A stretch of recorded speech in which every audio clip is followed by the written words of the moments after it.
Hi everyone, and welcome back to another Board No Game video. Today's video is dedicated to the new Miracle Trial Mode.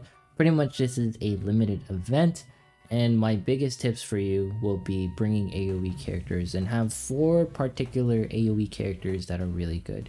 You can see here my build is using Mary and Yuffie Rotanya and Ray. Ray is pretty amazing as a free-to-play unit, and I do use Diamond to pretty much flip Yuffie back into my hand when it is necessary. But for the most part, these are tips, and by the way, credits go to Nerdy Pants. He helped a lot with showing me what to do for this one in particular. For some reason, my brain couldn't get it, but for the most part, once I saw that AoE was key, everything pretty much flowed into place. Now, Mary for me is a key unit during the first 3 stages. I feel like the first 3 stages are somewhat more difficult than the last 3. The last 3 are, except for the 9th one, that one's a little bit difficult because you have to protect the character. But anyways, the thing is, regarding how this goes, Yuffie pretty much decimates everything, and Ray is pretty much a support DPS, same with Rotanya.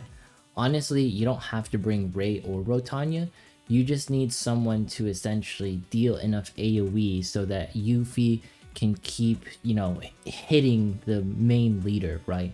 Because the issue is with these maps is that if you don't hit the leader, since there's so many ads popping up, that's where things get a little, you can say, sketchy for the most part. But honestly, my leader is also a huge carry during these runs. My leader is level 60, so him being at level 60 obviously makes things a lot easier because, 1, he's more tanky, and 2, he can actually deal a lot of damage. And you can see here my Rotanya did pretty well, with that line attack. Alright, so those are the characters that I'm using for the first 3. We're just going to go on through it and talk about a few things. I think the largest difficulty hump for this trial mode is if you don't build enough AoE characters. And I think this also goes to the flaws of Illusion Connect in some way. Where if you just pull a AoE character, like someone that hits more than 1 tile, they will be automatically a higher tier of most characters.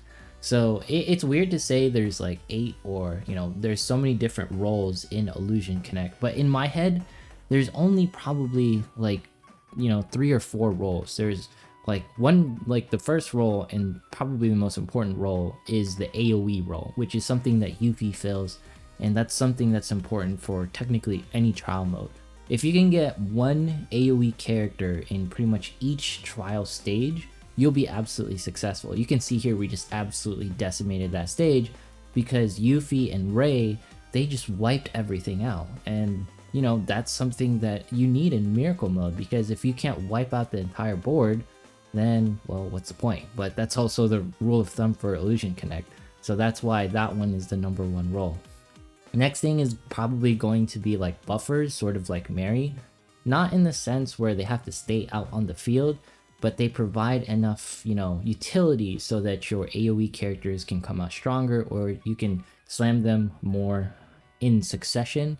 So for example, Mary and Penny stick out to me. I know there's a couple more, and you could also use technically Vivian. That's why I like Vivian quite a bit, because she boosts more than 1 unit. And by the way, for this, you can totally replace Yuffie with Phoebe. I just don't have my Phoebe built out, so that's why I don't personally use her. And for this stage in particular, it gets a little dicey, so I use Diamond, flip her back into my hand. You can use Diamond on any particular stage if you're struggling to keep your AoE unit alive. For some reason, my Yuffie is also, level 240 with some of the best gear for AoE, and she's still super squishy, and she doesn't hit as hard as I thought she would. But anyways, going back to the roles that you need in Miracle Mode, we got the attack, the support, or the AoE, because that's the only thing that matters. And then there's going to be the healer. Now, the healer doesn't matter so much, and I think this is why Diamond is valued so high, because she can flip people back into your hand. Now, for this in particular place, I use, Miyuki, Amon, and Phoebe. Riki is just kind of there if I really need the support, but Miyuki can pretty much carry herself on her own. I do use Selena for some insurance. Honestly, Miyuki and Amon are the 2 MVPs, you could say. Amon sort of works in, I use her sort of in a healer role, and technically you could use Angela in the same way, right? By this I mean you pretty much cast an AoE character, And if my Miyuki in particular is about to die, then I can have my supporting slash healer, which is Amon or Angela, pretty much come in and revive my AoE character. Now, it's nothing like big brain or anything, but the biggest part of Miracle Mode is essentially making it so that your characters will provide enough use for as long as possible. Because a lot of the times when I try to use characters, they die too fast. That's a problem with these AoE characters, is they don't live long enough. And you can see right here, I didn't even need to use anyone in particular because Miyuki just absolutely decimates them. You know, Berryness, I don't know why you got your own like 99x banner. Hopefully they buff you or something, they give you an awakening. I don't know what it is, but you know, the fact that you're in a banner, I hope somehow you get better over time, because he's probably better in game modes where you have to stay alive longer because you can keep recasting him, because you know you can cast him twice. But regardless of the point, you can see here Miyuki is pretty much dealing her damage, doing her own thing and wiping the board. I think she's pretty essential for these stages in particular, because if Enforcers manages to cast her ulti, things just get really annoying. And you can see here my Miyuki pretty much dies, and this is where someone like Amon comes in really clutch, because I can just put in my Miyuki again. But honestly, it didn't matter, because watch what my leader does, and this is why leveling up your leader is pretty important. So a lot of credits also go to the fact that I am, you know, higher player level or account level influences your leader level, if you didn't know. So that's pretty much how it works. And then for this particular moment, I start using pretty much my 3 tile hitting units. So I use Nicola and Nina. For me in particular, Nina is absolutely amazing. She has been a carry throughout my entire like gameplay. Her column ability, just like Kasumi, is absolutely phenomenal. If you're not building her, I'm not sure what you're doing. And then I used Jasmine and Diana. Honestly, Polly hasn't seen too much use for me ever, but I think she's still like an amazing healer. It's just that she provides heals, and where Diana provides a single target heal and Jasmine provides that assassin ability, it's pretty cool. So we have Nicola right here, and pretty much she deals like high amounts of damage. Pretty obvious there. Technically, I could have like been a little bit more aggressive, but I wanted to play a little safe because I knew like my leader can take some hits. And of course, I never place my characters in that cross section, because I know Berryness always loves hitting that cross section. And for the most part, like that's generally how I position my units, is never place them in a cross section. And even though my units are slightly tanky, they always, you know, for some reason my AoE characters, they do have like max armor. I have been leveling my armor, and they still feel fairly frail. So, you know, I don't like that, obviously. So I don't like putting them in that cross section, because it's just a little bit more insurance, right? So next thing is going to be pretty much waiting for my Nina to cast her ult. And then after that, I will get Nicola to cast her ult, and pretty much we're done. Oh wait, no, I got it backwards. So Nicola will do her thing, and then Nina. So you can see here, like my Nina has been pretty amazing for the most part, because Nina does it in a way where it feels like she's Kasumi. And some units like that are rare, you know what I mean? Units like Nina are actually rare. That's why Gagaku is also placed pretty high, and probably the best summoner in my opinion, just because of the fact she hits a column. Her summoned units actually do something outside of just dying, because when they die, they deal damage. And right here, I'm thinking about whether I should just go in for the kill, because note that this Berryness only has 249,000 HP. With that being said, I could easily pop him, like easily. But instead, I go for the safer route. You know, I drop Nicola in so that she can get that guaranteed 3 tile. But then, you know, Nicola is pretty much in here, and it works out pretty well. So there you go. So next couple of things, you know, I'm still using Nicola and Nina. Honestly, you could probably just use those two in particular. You know, you can get, well, you used to be able to get Nicola for free. Hopefully more units like Nicola, you know, become free or appear in the 99x banner, because someone like Hersey can pretty much fill the same role as Nicola in most ways. Alright, so we dropped Venabeth in here just, you know, for the sake of it.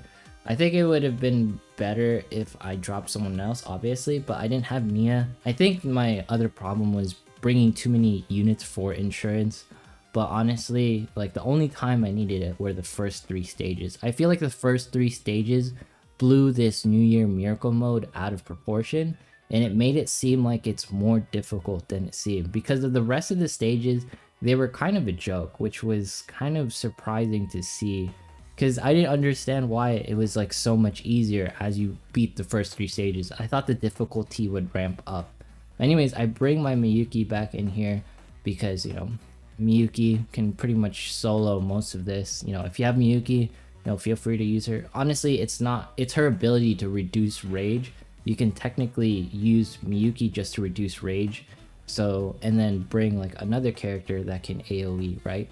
So that's pretty much what helps me out quite a bit. So we're gonna drop Miyuki right here, pretty much take off that Phoebe's ulti gauge. That's probably the most important part. Because if, you know, Phoebe just automatically goes in ultis, it's just generally annoying, right? Hurts your characters. Obviously, it would one-shot like any of the characters that I drop alternatively. So right here, I pretty much just wait, because I know like my Miyuki can pretty much make short work of this, because Phoebe's only at 43,000 HP, and then pretty much drop Miyuki, and we're done here. Obviously, I didn't know, well, now I know pretty much spell counters life, so that's probably why you want to use someone like Miyuki on this particular stage. So this is probably the hardest stage in the New Year Miracle mode, and that's probably going to be because of the, you know, keeping Camille or the tank alive. Everything else doesn't really work out. So for me, I fail in this one, and I want to show you why you fail, because pretty much, you know, Camille has to stay alive. If he doesn't stay alive, you essentially fail the run. Also, we were talking about the 4 different roles in Miracle, or the 4 different roles generally in Illusion Connect.